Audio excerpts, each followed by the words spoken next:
अब dear student, exercise 3.2 का जो बेसिक है वो हम सीखेंगे। पहले बेसिक जानकारी हासिल करेंगे और फिर इसके एग्जाम्पल और क्वेश्चंस को सॉल्व करेंगे। ठीक है, तो एक्सरसाइज 3.2 का जो बेसिक कॉन्सेप्ट है वो क्या है, सबसे पहले ऊपर हम लिख लेते हैं कि एक्सरसाइज 3.2 है। ठीक है, इसको स्टार्ट करेंगे। पहले थोड़ा इसके बेसिक के बारे में चर्चा करेंगे और फिर इसको स्टार्ट करेंगे। ठीक है, देखिए, एक रैखिक समीकरण को हल करने की बीजगणितीय विधि। ठीक है, अब हमें क्या सीखना है, पहले आप हेडिंग लगा दो कि रैखिक समीकरण युग्म को रैखिक समीकरण युग्म को रैखिक समीकरण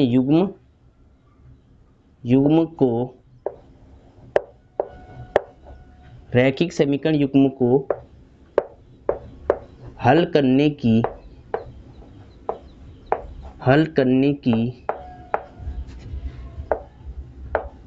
बीजगणितीय विधि।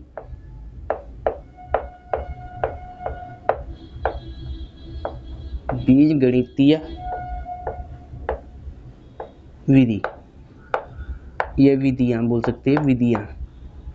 ठीक है, देखिए, अब देखिए, एक रैखिक समीकरण को, दो चर वाली रैखिक समीकरण को जो हल करने वाली बीजगणितीय विधियां हैं वो हमारे सामने आएंगी। ठीक है, रैखिक समीकरण युग्म को हल करने की बीजगणितीय विधियां। ठीक है, यहां आप लिख भी सकते हैं दो चर वाली।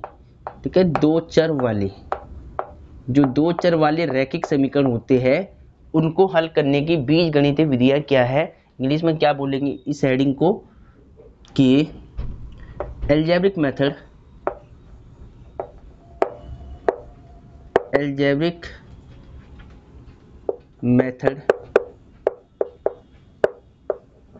To solve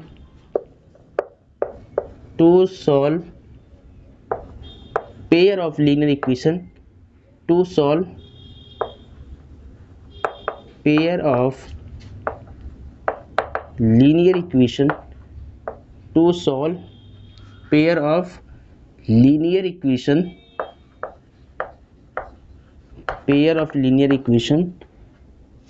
in two variable।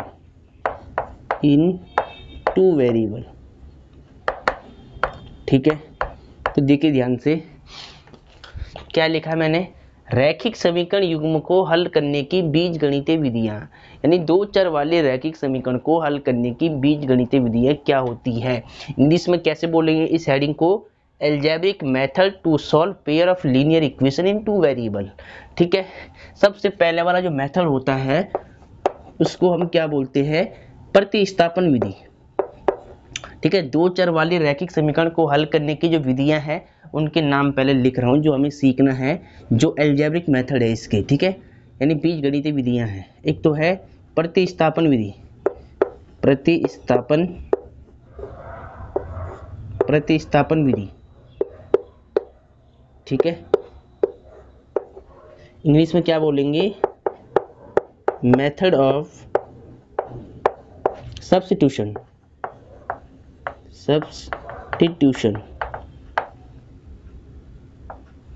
ठीक है, मेथड ऑफ सब्स्टिट्यूशन। और दूसरा क्या है, विलोपन विधि।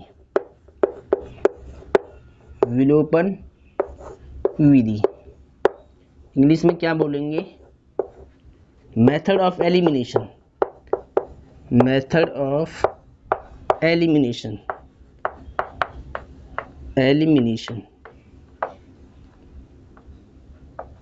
ठीक है, ठीक है, एलिमिनेशन,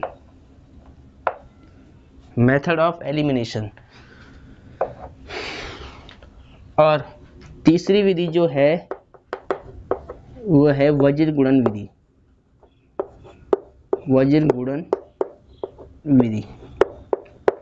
ठीक है, एक रैखिक समीकरण को हल करने की ये तीन विधियां होती है बीजगणितीय। ठीक है, इंग्लिश में क्या बोलेंगे, मेथड ऑफ क्रॉस मल्टीप्लिकेशन।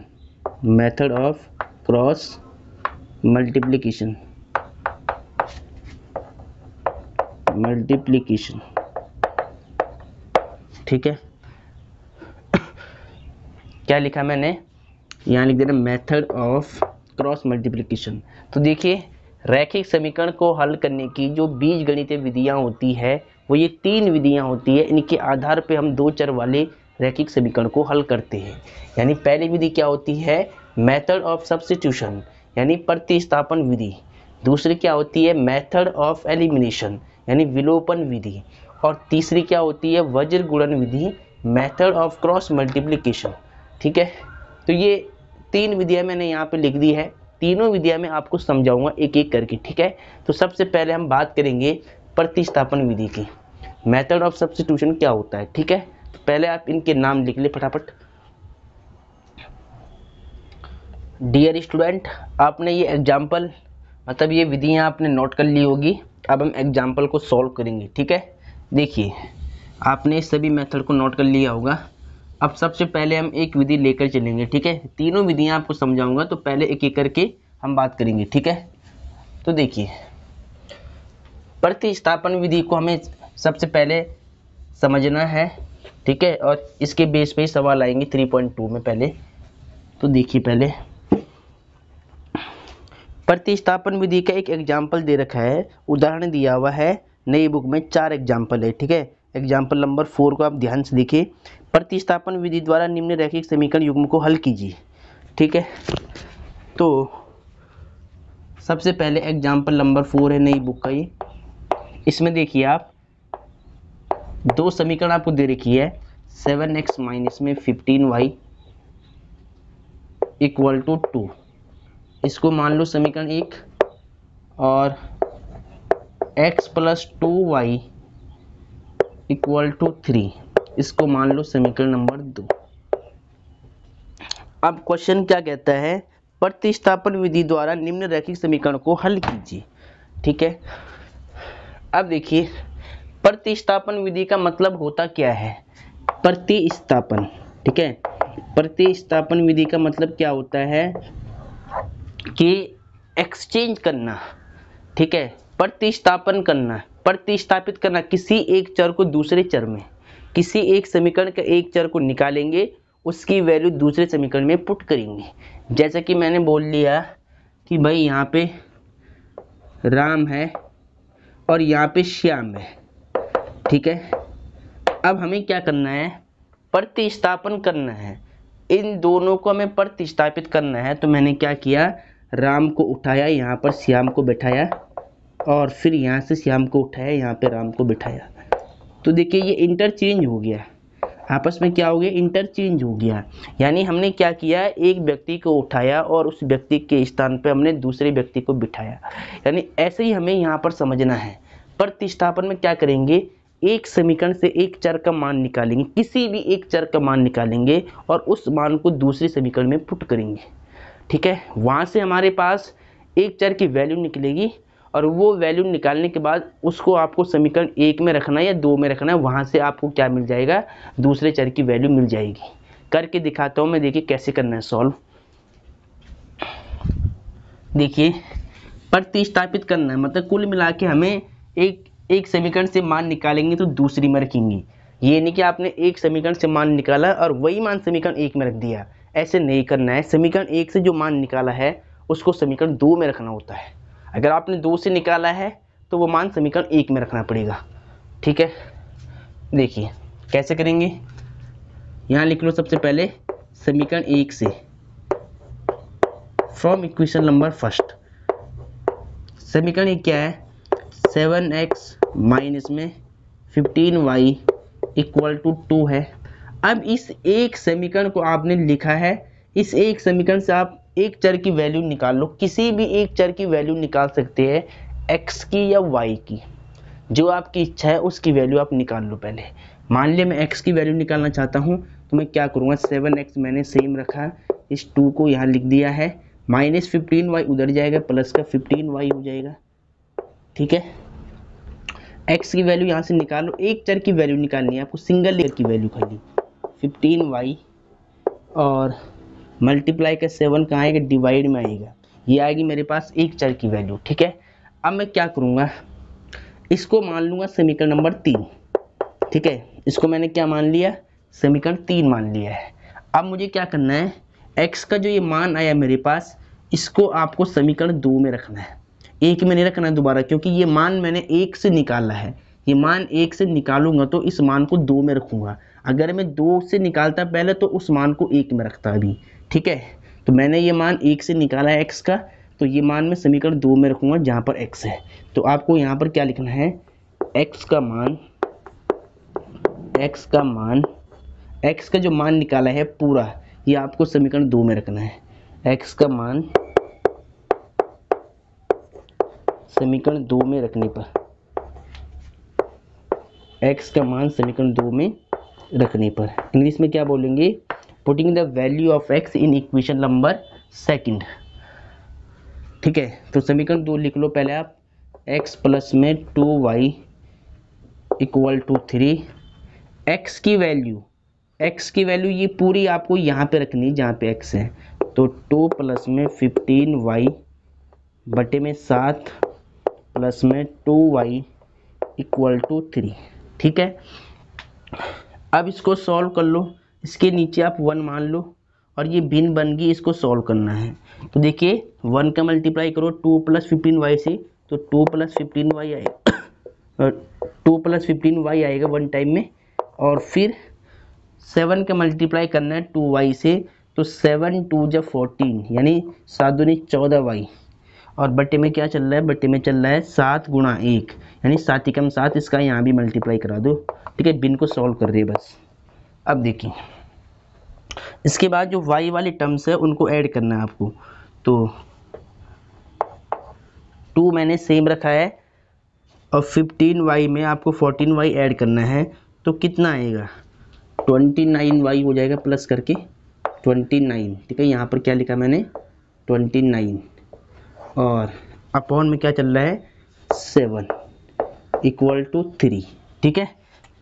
अब देखिए इसके बाद इसको सॉल्व कर लो, इसके नीचे 1 मान लो, क्रॉस मल्टीप्लाई कर लो इधर।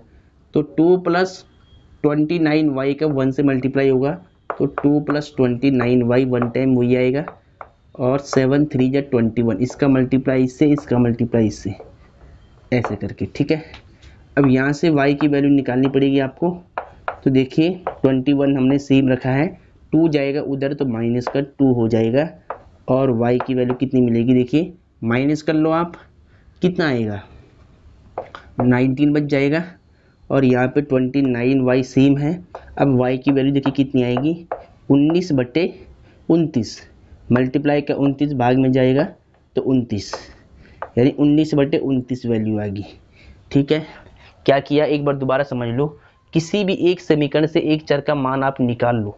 मान लिया आपने समीकरण 1 से x का मान निकाला था, तो इस मान को आपको समीकरण 2 में रखना पड़ेगा। इस मान को यहाँ पे रखते ही सर आपको जो मतलब सेकंड वेरिएबल है उसकी वैल्यू मिल जाएगी। देखिए y की वैल्यू मिल गई। अब इस मान को आपको पुनः समीकरण 3 में रखना है, सीधा 3 में रख करके आपको क्या मिल जाएगा, यहाँ से x की वैल्यू मिल जाएगी, ठीक है।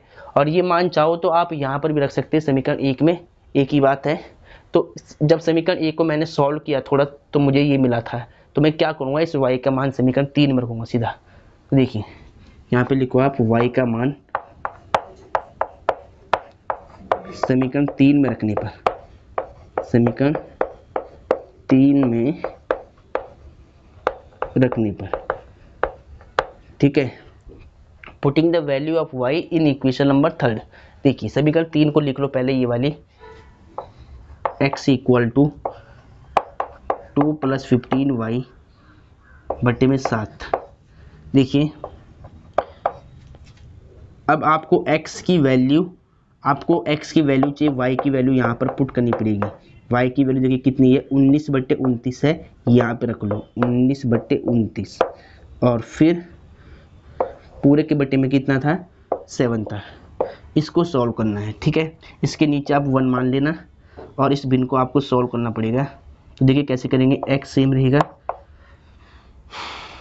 देखिए यहाँ पर 2 सेम है, पहले इनका आप इंटू करा दो पहले, ठीक है।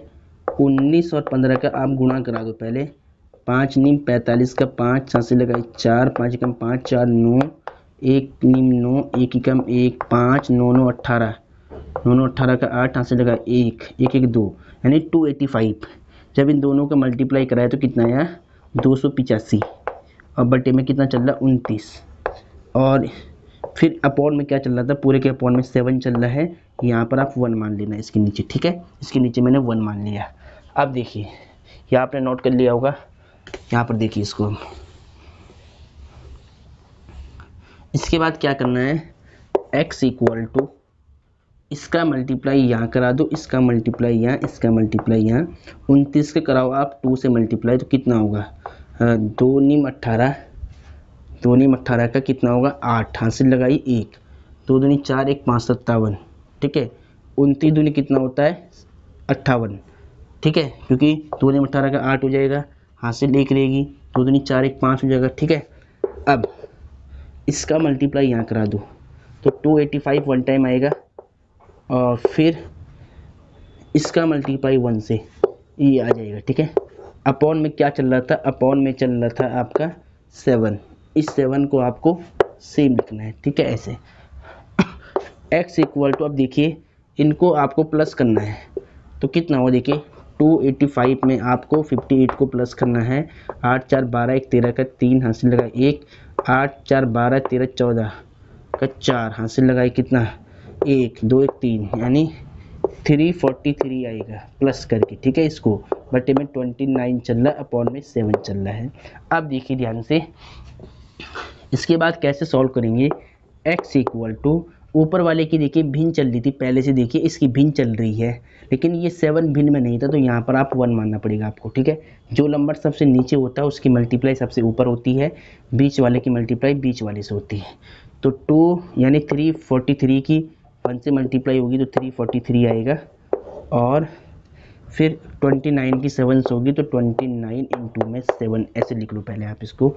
अब देखिए 7 से ये नंबर कट जाएगा, देखिए 7 1 जा 7, और 7 4 जा 28 हो जाएगा, 7 4 जा 28, कितना बचेगा 6 बच जाएगा, और यहाँ 63 हो जाएगा, तो 7 9 जा 63, यानी 7 9 63। तो x इक्वल टू कितना आएगा, यहाँ 49 बच जाएगा, और बटे में 29 हो जाएगा। तो x की वैल्यू आपके पास कितनी आएगी 49 बटे 29, ठीक है। तो ये देखिए ऐसे आपने निकाला है, y की वैल्यू ये निकाल दी और x की वैल्यू आपने ये निकाल दी, ये आपका आंसर हो गया है। ऐसे हमें सभी सवाल सॉल्व करने हैं, ठीक है। प्रतिस्थापन विधि के जितने भी क्वेश्चन होंगे इसी प्रकार हमें सॉल्व करने हैं, ठीक है। तो आई होप आपको समझ में आ रहा होगा, इसको पहले आप नोट कर ले। अब डियर स्टूडेंट, एक्सरसाइज 3.3 को मतलब 3.2 को आप देखिए, ठीक है। प्रतिस्थापन विधि का एक एग्जाम्पल मैंने आपको समझा लिया है। अब हम एक्सरसाइज 3.2 का जो फर्स्ट क्वेश्चन है उसको सॉल्व करेंगे, फिर आपको ये विधि अच्छी तरह से समझ में आ जाएगी, ठीक है। देखिए एक्सरसाइज है 3.2 का फर्स्ट क्वेश्चन, देखिए निम्न रैखिक समीकरण युग्म को प्रतिस्थापन विधि से हल कीजिए। प्रतिस्थापन विधि से हल करना है, ठीक है। तो देखिए सबसे पहले एक समीकरण दिया हुआ है, क्वेश्चन फर्स्ट का फर्स्ट पार्ट है x plus y equal to 14, इसको मान लो समीकरण 1, और x minus y equal to 4, इसको मान लो समीकरण 2।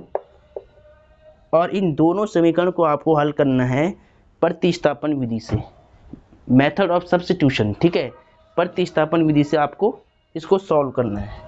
देखिए कैसे करेंगे, सबसे पहले लिखने का फॉर्मेट क्या रहेगा, देखिए जो मैं एक मतलब जो लाइन में लिख रहा हूँ वही आपको सेम लिखना है कि सबसे पहले क्या लिखा है हिंदी में समीकरण 1 से, इंग्लिश वाले क्या लिखेंगे फ्रॉम इक्वेशन नंबर फर्स्ट। समीकरण 1 क्या है, x प्लस में y इक्वल टू 14। अब इस एक समीकरण से आप किसी भी एक चर का मान निकाल लो, किसी भी एक चर का, x का निकाल लो चाहे y का निकाल लो, ठीक है। सपोज मैं यहाँ से x का मान निकालता हूँ तो x की वैल्यू कितनी आएगी, देखिए x सेम रहेगा इक्वल टू सेम 14, पहला जो नंबर बाहर है वो सेम रखेंगे, ठीक है। ये y उधर जाएगा माइनस का y हो जाएगा, ठीक है। x का मान निकाल दिया मैंने ये वाला, इसको देखिए जैसे आपने x का मान निकाला इसको आप तुरंत समीकरण नंबर 3 मान लो, ठीक है। अब क्या करेंगे, x का मान जो आपने ये मान निकाला है, ये मान आपने समीकरण 1 से निकाला है, तो ये मान आपको समीकरण 2 में रखना पड़ेगा जहाँ पर x है। तो यहाँ पर क्या लिखना है, x का मान समीकरण 2 में रखने पर, x का मान समीकरण 2 में रखने पर, 1 से निकालोगे तो 2 में रखोगे, ठीक है। तो x का मान समीकरण 2 में रखने पर इंग्लिश में क्या लिखना है, putting the value of x in equation number second.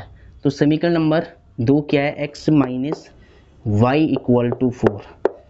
x की वैल्यू देखिए कितनी है, 14 माइनस वाई, पूरी वैल्यू है x की, ये यहाँ पे रखना है जहाँ x है। तो 14 माइनस वाई, और ये माइनस वाई पहले से था, इसको सेम इक्वल टू 4, ठीक है। अब देखिए 14 सेम रख दिया, माइनस माइनस प्लस, लेकिन सिंबल माइनस का रहता है, वाई वाई कितना होगा 2y, माइनस का 2y इक्वल टू 4, ठीक है। अब देखिए माइनस 2y सेम है 4, 14 जाएगा उधर तो माइनस का 14 हो जाएगा, ठीक है। तो माइनस 2y इक्वल टू 14 में से 4 घटाओ, माइनस की वैल्यू बड़ी है यानी माइनस का 10 बचेगा। अब इस माइनस से ये माइनस कट हो जाएगा तो कितना बचेगा, और 2 एकम 2, 2 पंजे 10, यानी y की वैल्यू कितनी आएगी 5, कितनी आएगी 5। अब जो ये y का मान आपने निकाला है, इस मान को आप समीकरण नंबर 3 में रख दो सीधा, ठीक है, यहाँ पे रख दो। चाहो तो आप ये मान समीकरण 1 में भी रख सकते हैं, ठीक है, पर यहाँ पर जल्दी मिल जाएगा, ठीक है। देखिए जैसे मैं अगर यहाँ पर y का मान रखूँगा तो मुझे खाली यहाँ पर माइनस करना होगा, ठीक है। तो मैं क्या करूँगा, y का मान समीकरण 3 में रखने पर, समीकरण 3 में रखने पर, तो देखिए समीकरण 3 कितनी है, देखिए पहले ध्यान से, समीकरण 3 आपके पास है ये वाली, इसको लिखो पहले, x इक्वल टू 14 माइनस में y, x equal to 14 same रहेगा, y का मान कितना है 5। तो देखिए अब x इक्वल टू 14 में से 5 जाएगा तो 9 बचेगा, तो ये आपका आंसर आ गया, ठीक है। ऐसे आपको लिख देना है, ठीक है। तो आपको समझ में आ गया होगा, समीकरण 1 से आपको किसी भी एक चर का मान निकालना है, और अगर आपने 1 से निकाला तो उसको 2 में रखना है, और 2 में रखते सर आपको एक चर का मान मतलब मिल जाएगा, और वो मान आपको समीकरण नंबर 3 में रखो या समीकरण 1 में रखो, आंसर बिल्कुल सही आएगा, ठीक है। तो इसको नोट कर ले पहले। अब देखिए क्वेश्चन नंबर फर्स्ट का सेकंड देखिए आप, क्वेश्चन नंबर फर्स्ट का सेकंड पार्ट, एक्सरसाइज 3.2, इसमें क्या दिया है, s माइनस में t इक्वल टू 3, ठीक है। इसको तो मान लो समीकरण 1 आप सीधा, और फिर दूसरी दे रखी है s/3 plus t/2 equal to 6। इसको थोड़ा सा आप पहले सॉल्व कर लो एक बार, ठीक है। तो देखिए इसको सॉल्व कैसे करेंगे, इसका मल्टीप्लाई इससे करा दो, इसका मल्टीप्लाई इससे, और इसका मल्टीप्लाई इससे, तो कितना होगा, देखिए एलसीएम कितना आएगा, 2 3 6, 2 का s में तो 2s यानी 2s प्लस 3 का t में तो 3t, ठीक है, और 6 मैंने सेम रख लिया है। अब क्या करोगे, इस 6 के नीचे 1 मान लो, और यहाँ पे मल्टीप्लाई कर लो क्रॉस वाली, ठीक है, यानी 2s प्लस 3t की 1 से करो तो 2s plus 3t, cross multiply करनी है यहाँ पर, ठीक है, और 6 लीजिए कितना होगा 36, ठीक है। इसको मान लो समीकरण नंबर 2, ठीक है। अब लिखो आप सेम वही समीकरण 1 से, समीकरण 1 से फ्रॉम इक्वेशन नंबर फर्स्ट, समीकरण 1 क्या है, s माइनस में t इक्वल टू 3, यहाँ से आप किसी भी एक चर का मान निकाल लो, ठीक है। सपोज मैं s का मान निकालता हूँ, तो s इक्वल टू कितना होगा, 3 सेम है, माइनस का t उधर जाएगा तो प्लस का t हो जाएगा, और यहाँ से s की वैल्यू कितनी आएगी, देखिए s की वैल्यू तो आपने निकाली 3 प्लस t, और इसको मान लो समीकरण नंबर 3 आप सीधा, ठीक है। और अब यहाँ लिखो s का मान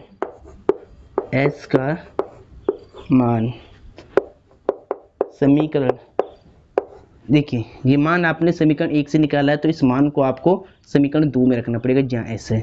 एस का मान समीकरण 2 में रखने पर नीचे वाले क्या लिखेंगे, putting the value of S in equation number second. समीकरण 2 देखिए, 2s plus 3t equal to 36 हो गया। ठीक है, s का मान क्या है, s का मान है 3 प्लस टी, वो आपको यहाँ पर पुट करना है। तो 2 सेम रहेगा, तो 3 प्लस टी और प्लस में 3t एज इट इज है इक्वल टू 36। इसको सॉल्व कर लो। 2 का आपको गुणा करना है ब्रैकेट में, 2 का 3 से, तो 2 3 6, फिर 2 का टी में 2t, ठीक है, फिर 3t और 36 को सेम रख लिया है। ठीक है, अब देखिए 6 सेम है, 3 तो कितना होगा 5t, ठीक है, 3t और 2t कितना होगा 5t equal to 36 equal to 36। यहाँ से आप t की वैल्यू निकाल लो पहले। तो देखिए 5t को सेम रख लिया, इक्वेशन बन गई बिल्कुल सिंपल वाली। 36 सेम रहेगा, 6 जाएगा उधर राइट में, तो माइनस का 6 हो जाएगा। फिर 5t इक्वल टू माइनस कर लो, कितना आएगा 30 आ जाएगा, 30 आ जाएगा। ठीक है, 36 में से 6 घटाना तो 30 बच जाएगा। तो t बराबर के 30 बटे में 5, 5 से काट लो, 5 कम 5 और 5 30, t का मान कितना आएगा 6 आएगा, t बराबर 6। ठीक है, अब t का मान आपने निकाल लिया है। इस t के मान को चाहो तो आप समीकरण 1 में रखो या फिर समीकरण 3 में रख दो सीधे यहाँ पर। ठीक है, s का मान मिल जाएगा। तो आप लिखो t का मान समीकरण 3 में रखने पर, समीकरण 3 से जल्दी निकल जाता है मान। ठीक है, समीकरण 3 में रखने पर, putting the value of t in equation number 3 we get. ठीक है, समीकरण 3 में रखने पर, यहाँ लिख लो रखने पर।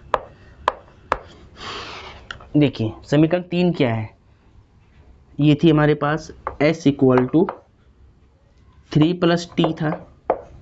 अब t का मान देखिए आप, t का मान कितना है 6, यहाँ पे रख लो 6, कितना होगा s इक्वल टू 6 और 3 9 हो जाएगा।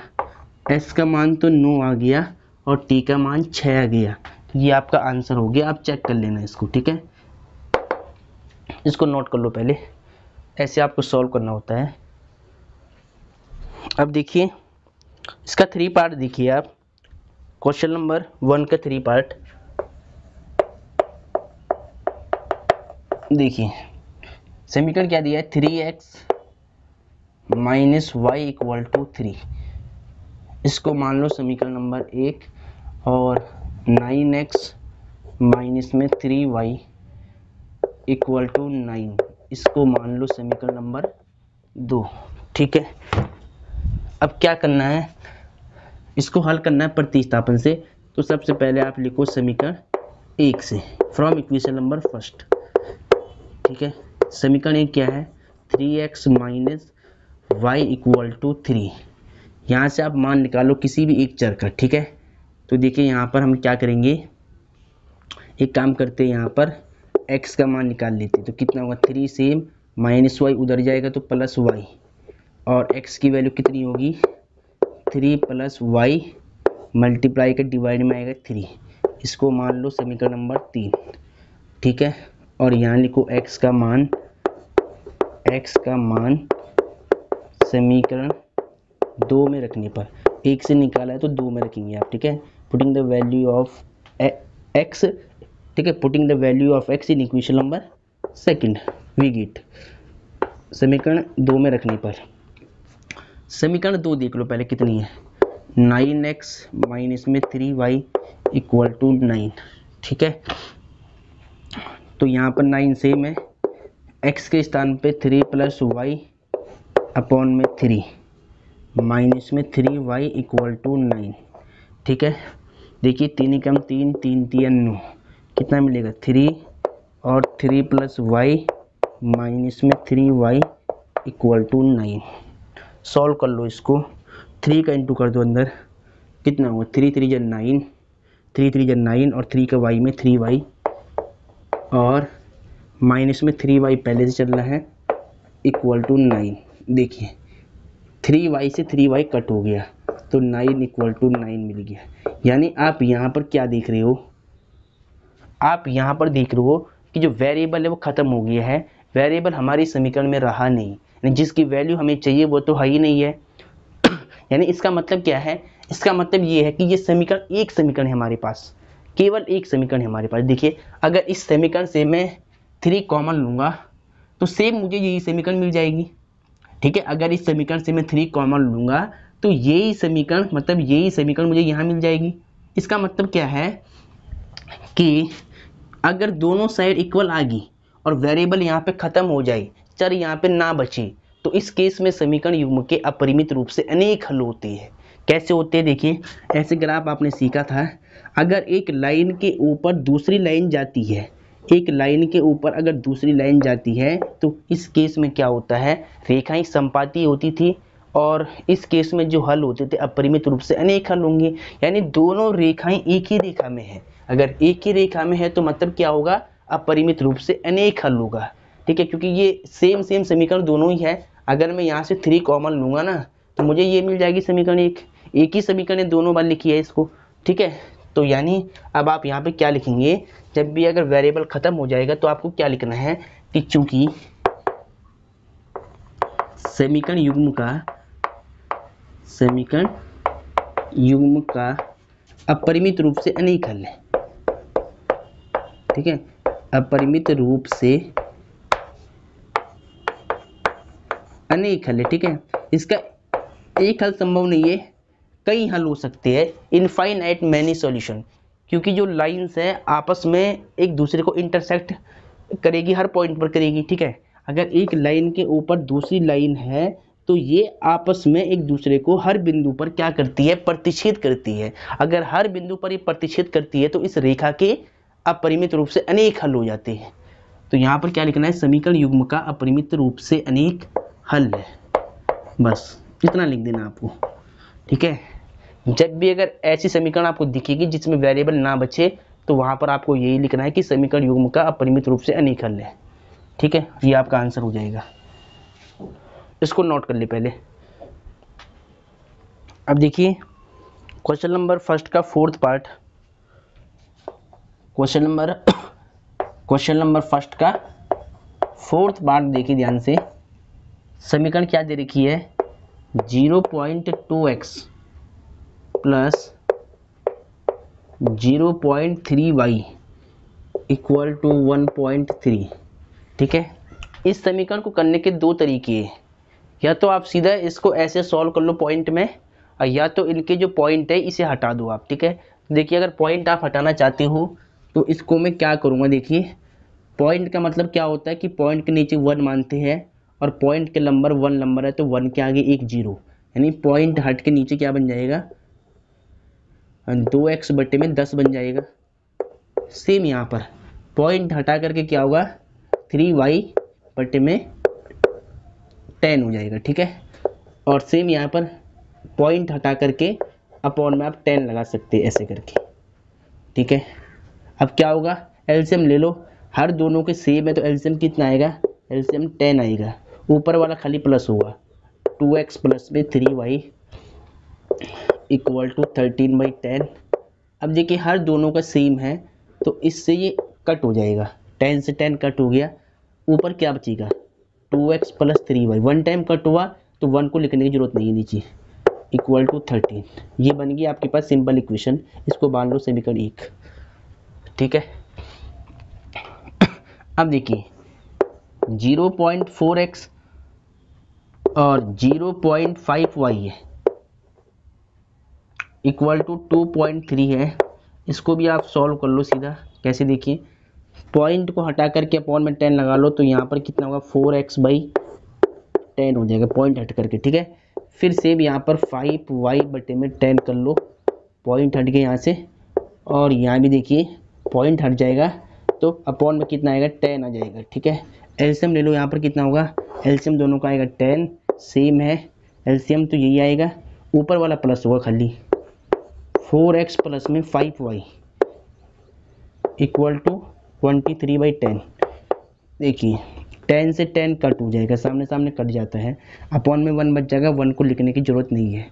ऊपर क्या बचेगा 4x प्लस में 5y इक्वल टू 23, इसको मान लो समीकरण 2। ठीक है, अब इनको हल कर लो आप। तो यहाँ लिख लो समीकरण 1 से, प्रतिस्थापन विधि से हल कर रहे तो समीकरण 1 से लिख लो पहले। समीकरण 1 कितना है 2x plus 3y equal to 13 है, ये वाली समीकरण 1 है। ठीक है, अब यहाँ से किसी भी एक चर का मान निकाल लो। मान लिया मैं यहाँ से x का निकालता हूँ, कितना होगा 13 सेम रहेगा, ये 3y उधर जाएगा तो माइनस का 3y हो जाएगा। x की वैल्यू यहाँ से निकाल लो पहले। ठीक है, एक चर की वैल्यू निकालनी होगी आपको। ठीक है, आप चाहो तो y की भी निकाल सकती हो। x सेम रहेगा 13 माइनस में 3y और मल्टीप्लाई का 2 है, ये यहाँ डिवाइड में आ जाएगा, इसको मान लो समीकरण नंबर 3। ठीक है, अब ये मान आपने समीकरण 1 से निकाला है तो ये मान आपको समीकरण 2 में, देखिए ये मान आपने निकाला है समीकरण 1 से, तो ये मान आपको समीकरण 2 में रखना पड़ेगा। ठीक है, तो आप यहाँ लिख लो x का मान समीकरण 2 में रखने पर, समीकरण 2 में रखने पर, putting the value of x in equation number 2 2 में रखने पर, देखिए समीकरण 2 कितनी है 4x plus 5y equal to 23। तो देखिए 4 आपको सेम रखना है, x की वैल्यू ये वाली यहाँ पर पुट कर लो समीकरण 2 में, तो क्या है 13 माइनस में 3y बटे में 2 है, इसको पूरा आपने f से रख दिया। ठीक है, प्लस में 5y इक्वल टू 23, इसको सेम लिख दिया। ठीक है, अब 2 से कर लो कट, इसको 2 एकम 2, 2 दूनी 4 और फिर 2 का गुणा करो अंदर, 13 दूनी 26 और 2 3 6y प्लस में यहाँ पर 5y पहले से है बराबर में 23। ठीक है, अब देखिए 26 सेम रहेगा, माइनस प्लस माइनस होगा, 26y में से घटाओ 5y तो कितना आएगा माइनस का 1y बचेगा, यानी खाली y बराबर में 23। ठीक है, अब क्या हुआ देखिए माइनस का y सेम और ये 23 को आपने सेम रख लिया है, ये देखिए 26 उधर जाएगा तो माइनस का 26 बन जाएगा, 26 जब राइट में जाएगा तो माइनस का हो जाएगा, माइनस y को आपको सेम रखना है, इसको माइनस कर लो पहले आप, कितना आएगा 26 में से 23 माइनस करो तो माइनस का 3 बच जाएगा। ठीक है, और ये माइनस से माइनस कट हो जाएगा तो y की वैल्यू कितनी आएगी 3 आएगी, तो y का मान आएगा 3। ठीक है, अब y का मान आप समीकरण नंबर 3 में रख दो तो यहाँ से x का मान निकल जाएगा। ठीक है, तो देखिए इसके बाद क्या लिखेंगे, इसके बाद आपको लिखना पड़ेगा कि y का मान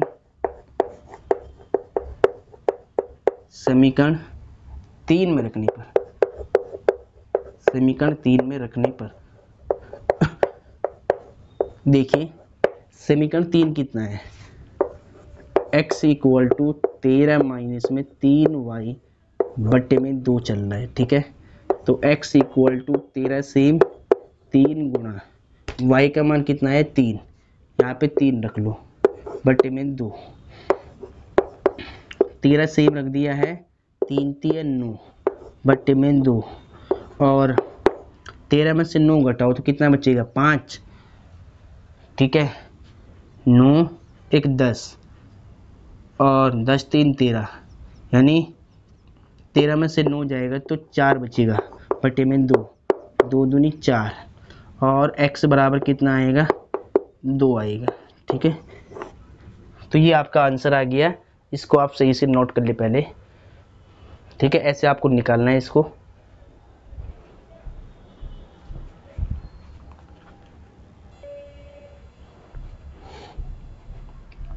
तो डियर स्टूडेंट ये आपने नोट कर लिया होगा।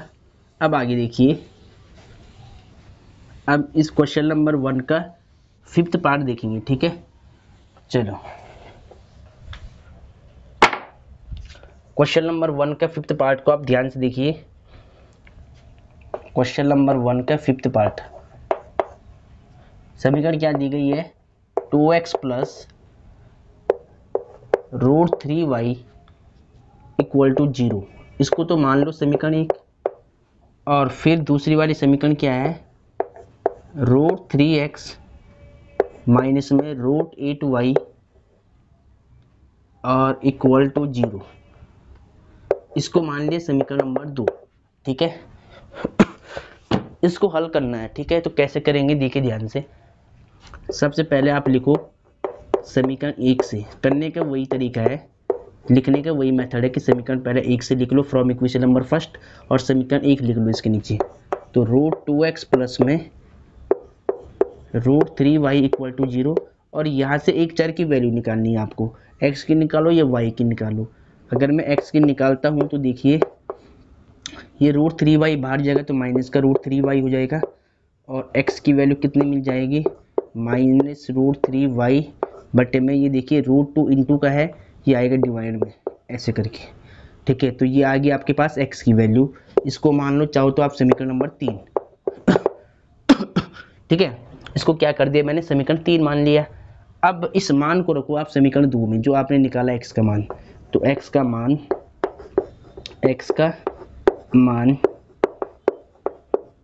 समीकरण 2 में रखने पर, 1 से निकाला तो 2 में रखना पड़ेगा, समीकरण 2 में रखने पर देखिए समीकरण 2 कितनी है, √3x माइनस में √8y इक्वल टू 0। ठीक है, अब देखिए √3 सेम रहेगा, x की वैल्यू कितनी है, x की वैल्यू है माइनस √3y बटे में √2। तो ये मैंने सेम यहाँ पर पुट कर लिया है, माइनस में 8, रूट के अंदर क्या है 8y, रूट के अंदर क्या है 8 और y तो बाहर है ऐसे। ठीक है, इक्वल टू 0। अब देखिए ध्यान से, जब रूट इसके नीचे 1 मान लो पहले। ठीक है, अब देखिए √3 का जब √3 से गुणा होता है तो केवल 3 मिलता है, आपको पता होगा, स्क्वायर से रूट हट जाएगा इनका, और y अपॉन में क्या चल रहा है, √2 चल रहा है। कैसे मिला देखिए, जब √3 इंटू √3 होता है तो हमें क्या मिलता है, रूट का 9 मिलता है, और 9 का मान 3 होता है। ऐसे भी समझ सकते हैं कि √3 इंटू √3 कितनी बार लिखा है, 2 बार लिखा है, तो इसको लिख लो √3 का स्क्वायर, और स्क्वायर से रूट हट जाता है तो केवल 3 मिल जाएगा। ठीक है, तो देखिए माइनस सेम था, √3 कितना मिला 3y सेम अपॉन में √2 माइनस में √8y इक्वल टू 0। इसके नीचे आप 1 मान लो, इसके नीचे 1 मान लो और इसको सॉल्व कर लो। तो अब देखिए ध्यान से कैसे होगा ये, इसके नीचे 1 मान लिया, ये भिन्न बन गई, इसको आपको सॉल्व करना है, इसका मल्टीप्लाई यहाँ कर दो पहले, तो माइनस में 3y ये सेम रहेगा माइनस। अब देखिए रूट का 2 है और रूट का 8 है, तो 8 दूनी 16, यानी रूट के अंदर कितना आएगा 16 आएगा, और y, और फिर √2 का 1 से गुणा करो, तो √2 का 1 से होगा तो √2 ही आएगा। ठीक है, 1 टाइम में इक्वल टू 0 है, तो इक्वल में 0 लिख लो आप। अब क्या करोगे, इसके नीचे 1 मान लो और इनटू कर दो क्रॉस मल्टीप्लाई। ठीक है, तो देखिए 3y सेम रहेगा। अब देखिए √16 का वर्गमूल कितना होगा, 16 का वर्गमूल 4 होता है, तो 16 बाहर आएगा रूट से तो 4 बन जाएगा, और y, और फिर इसका मल्टीप्लाई यहाँ किया तो सेम वही नंबर मिलेगा, और इस नंबर का मल्टीप्लाई 0 में करो तो 0 बन जाएगा ये पूरा ऐसे जा करके। ठीक है, अब यहाँ से देखिए -4y - 3y माइनस का 7y बराबर 0, और y की वैल्यू कितनी होगी देखिए 0 बटे माइनस का 7, और 7 से भाग करो तो कितना आएगा 0, y का मान कितना आएगा 0। ठीक है, अब इस y के मान को समीकरण नंबर 3 में रख दो, यहाँ से x मिल जाएगा आपको, तो लिखो y का मान समीकरण 3 में रखने पर, y का मान समीकरण 3 में रखने पर देखिए समीकरण 3 कितना है, x इक्वल टू माइनस में √3 बटे √2y। ठीक है, ऐसे तो -√3 बटे में √2, y का मान 0 हो गया। अगर 0 आपने रख दिया तो पूरी इक्वेशन क्या बन जाएगी, 0 बन जाएगा ये पूरा, है ना, ये पूरा टर्म्स 0 हो जाएगा, यानी x की वैल्यू कितनी होगी 0 हो जाएगी। ठीक है, तो ये आंसर आ गया, ऐसे आपको नोट करना है, ठीक है। तो पहले इसको सही से नोट कर ले आप। अब देखिए क्वेश्चन 1 का 6 पार्ट, आप देखिए क्वेश्चन 1 का 6 पार्ट, ये इम्पोर्टेंट है। 3x/2 माइनस में 5y/3 इक्वल टू माइनस का 2।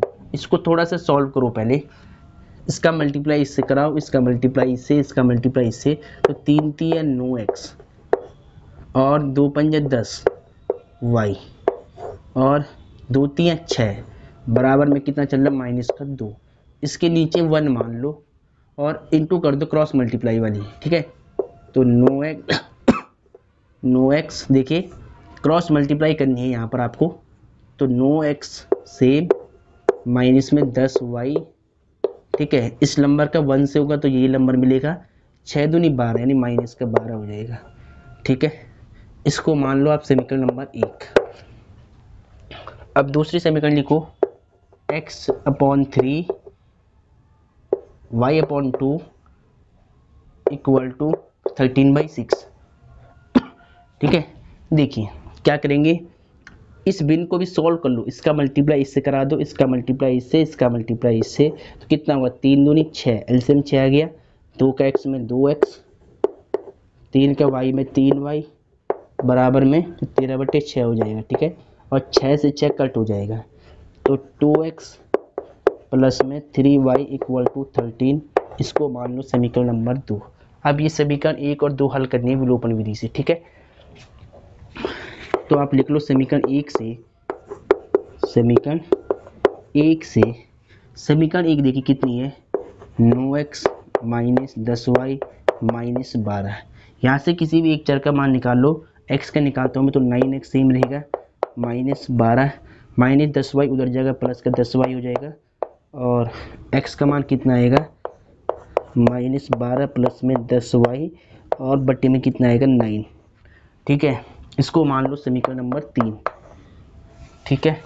अब इस मान को समीकरण 2 में रखो, ये मान आपने 1 से निकाला है, इसको 2 में रखो जहाँ पर x है, तो यहाँ लिखो x का मान समीकरण 2 में रखने पर, समीकरण 2 में रखने पर, ठीक है।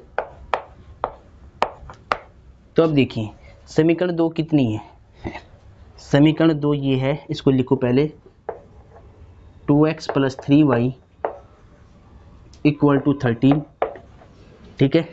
x का मान ये पूरा जहाँ x है वहाँ रख लो पहले, तो यहाँ पे रखना है, तो 2 गुणा x का मान कितना है, माइनस 12 बट्टे में 10y, माइनस 12 प्लस 10y, ठीक है, और बट्टे में 9 है, बट्टे में क्या है, 9 है।